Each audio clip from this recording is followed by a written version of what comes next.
Welcome back. This is Emily at Emily's Podcast, Tribute to All Little Angels, found on Spotify, Amazon Music, Samsung Podcast, Podcast Index Audible, Listen Notes, RSS.com Community, iHeartRadio, Google Podcast. We have been receiving questions, and I want to share the questions with my listeners and answer each question with you. Questions and Answers, Part 1, Episode 1. Number 1. What made you take pictures over the years? Answer. This question has been asked to me over the years since 1999. I have even thought the same thing. My answer would always be, I find peace of mind in it, and I would say, you never know what a picture will capture. And then to think, is this the reason? Number 2, what made them think they could get away with what they have done? Answer, this is a question we may want to ask them. I know I'm certainly looking forward to the answer. Number 3, what made them say they cut down a tree where there was no tree in that area?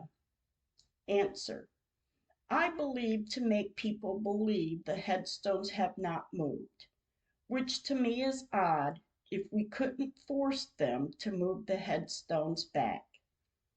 Question 4, why did you go to the cemetery daily? Answer, when we realized the attorney was not going to file the emergency injunction he had us notarize if they did start to dig, to make them stop digging in the cemetery to fix the drain system, I went to the cemetery 2-3 times a day and took pictures of their daily work. I felt I needed to keep an even closer eye on everything going on out there. Number 5, why aren't the state representatives looking into this? Answer, I'm not too sure they aren't, but if they aren't, they need to be. Number 6, why is the city telling people no one else is complaining or has complained? Answer, I know I have complained. I have talked to others that said they have called and complained. I believe others may have to be satisfied with them saying they cut down a tree, but I know 100% they did not. Number 7, do you have letters in response to your letters you wrote to the governors, senators, and representatives? Answer, yes, I do. And the letters in response were not a discouraging response. They would be responses of what my actions should be next.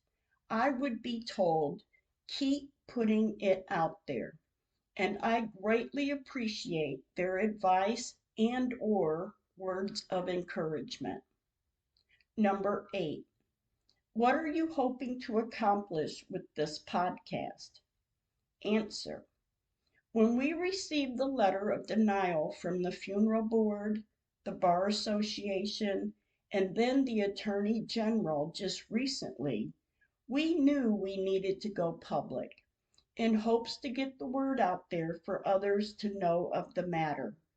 We hope to draft new laws of this matter so this doesn't happen to another individual. We hope to have our loved ones identified before they are laid to rest, because if Megan's casket would have been identified to match up to her in the casket, it could have made a big difference. Number 9, did the woman from the funeral home call you back the morning of November 27, 2019, when you called her that morning? Answer, no.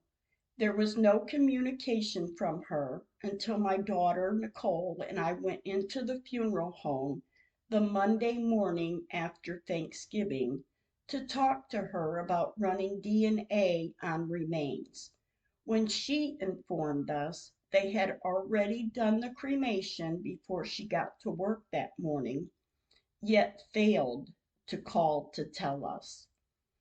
Number 10. If there are no laws of this kind in the state of Oklahoma, what or how did the attorney pursue this case? Based on what law or laws? Answer. I would love to hear an answer to this question also. Maybe one day, out of the goodness of his heart, he would share this answer with all of us. Thank you for listening. I look forward to answering any questions you may have or anyone has.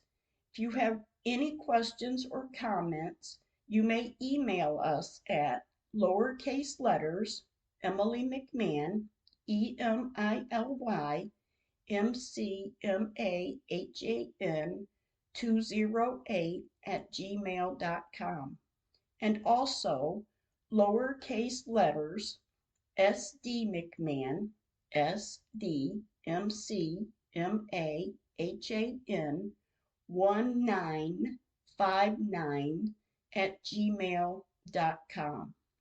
I look forward to answering 10 questions a week until we get them all answered.